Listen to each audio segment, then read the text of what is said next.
IGN is at it again, making false and subjective claims without backing them up.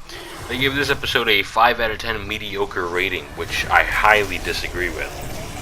These are the guys who gave A New Frontier ratings of 8 and 9, which I completely disagree with also, but to each their own.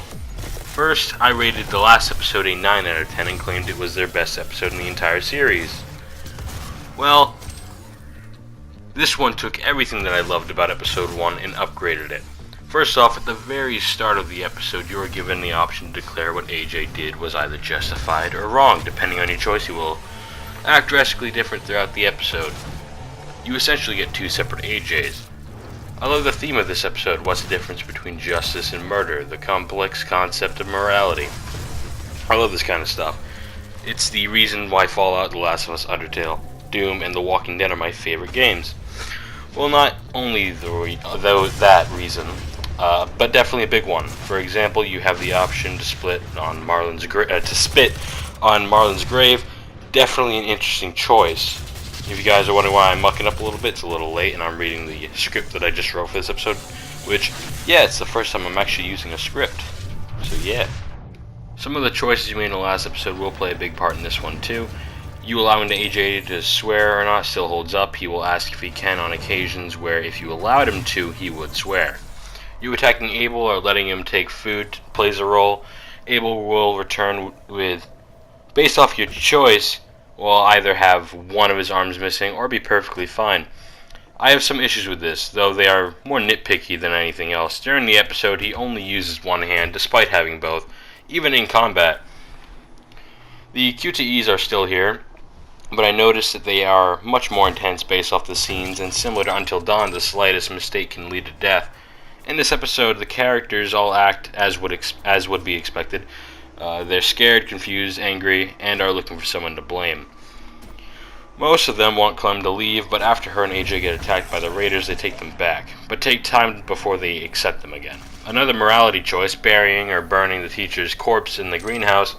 There's another neat choice if you choose to have Violet take on the shot at Lily. Lewis will get shot on the arm, but if you choose to have them run, they don't get hurt, but there is an added QTE to escape. Oh yeah, you already heard me say it, but Lily comes back. Her introduction is one of the best scenes. At first you hope she'll be like Kenny was in Season 2, broken but fixable, not too far gone. But nope, she offers an interesting choice that may come into play in the next episode if it is released, the option to join her and help their cause, to betray the group you're with. That option never showed up, but I get the feeling we may see more of that down the line if they finish the season. 2 of the background characters get developed into secondary characters, which was amazing to see. You have so many options in this episode to be a horrible person to people, or be super nice to them instead. The gameplay is upgraded with some new mechanics. The bow was introduced in the previous episode, but has been updated into an in-game weapon. You can use it in combat in conjunction with your combat knife. I found it interesting that during the finale, some walkers were on fire, meaning that they had to be taken out with the bow, but the ones that weren't could be either taken out with the bow or the knife.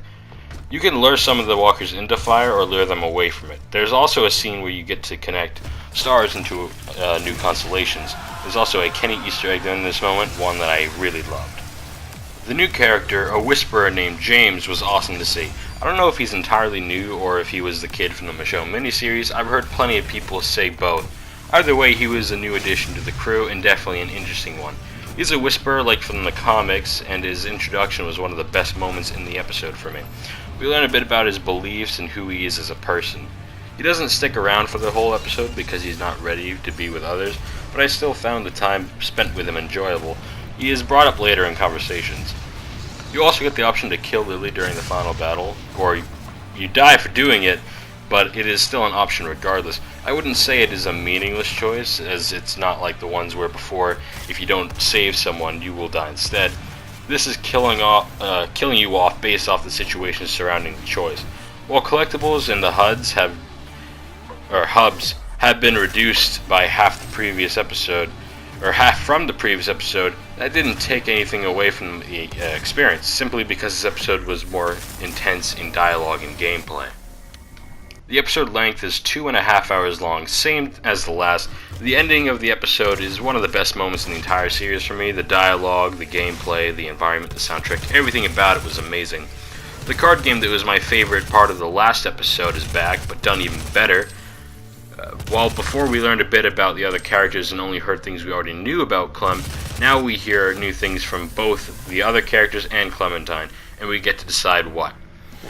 My favorite part of the episode has to be the scene where we are spending time with Violet or Lewis. Long story short, both options are handled extremely well in all regards.